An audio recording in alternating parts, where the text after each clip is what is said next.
So this is Dream of a Sunday Afternoon in Alameda Park by Diego Rivera. It currently resides in the Diego Rivera Museum in La Ciudad de Mexico. It is a 51 by 15-foot fresco mural that took around a year from 1946 to 1947 to paint. It tells a story of Mexico. From left to right, it depicts the Aztec conquest, the colonization of Mexico by Spain, the war for independence, the Mexican Revolution, and finally life after the revolution. Throughout the mural, there are depictions of several different historical figures that are important to the history of Mexico. Here are just a few. The man depicted all the way to the left in wearing a suit of armor with a bloody hand is Hernan Cortés. He was born in 1485 in Medellin, Spain.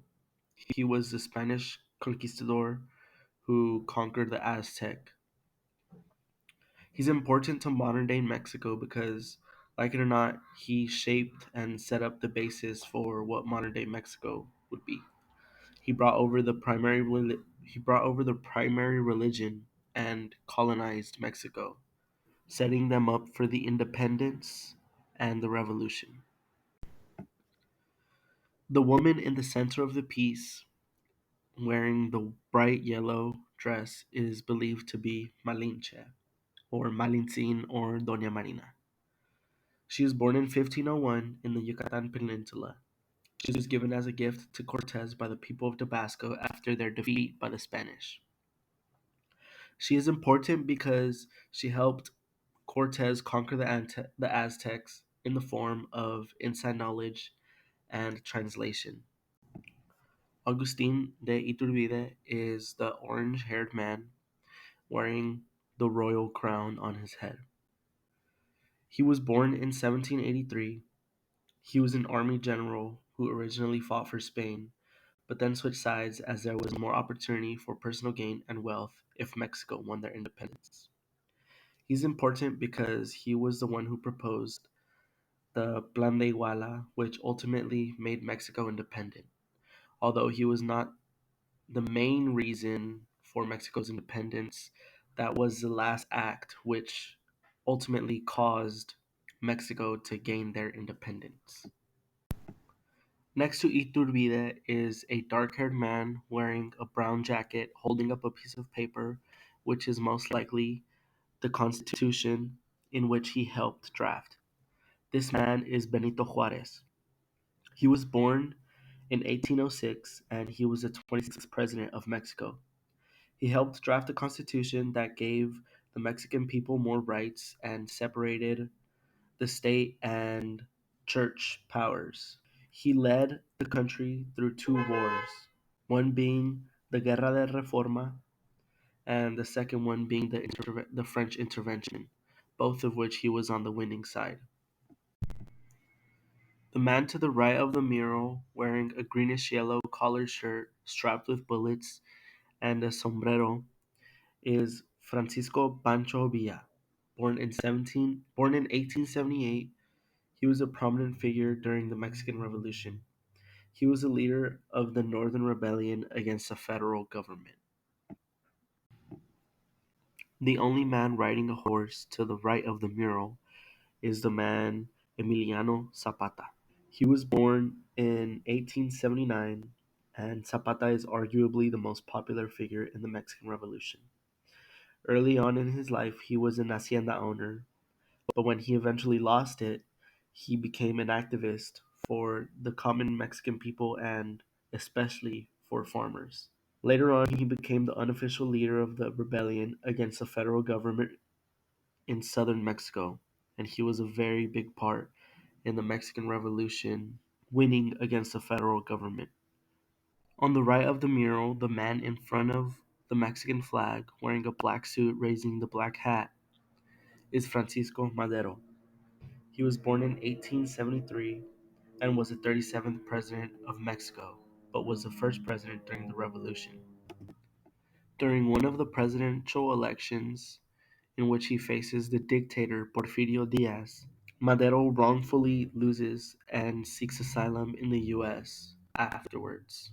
While in the US, he writes the Plan of San Luis Potosi, in which he states that the elections are rigged and he implores the Mexican citizens to rise in arms against the dictator Diaz, which ultimately leads to the start of the Mexican Revolution. The man to the left of Diego Rivera and Frida Kahlo wearing the black suit, raising the black hat, is Jose Vasconcelos. He was born in 1882 in Oaxaca. He was an educator, politician, an intellectual, and a lawyer. He was appointed as a minister of public education, and he was a nationalist who rejected the Western views.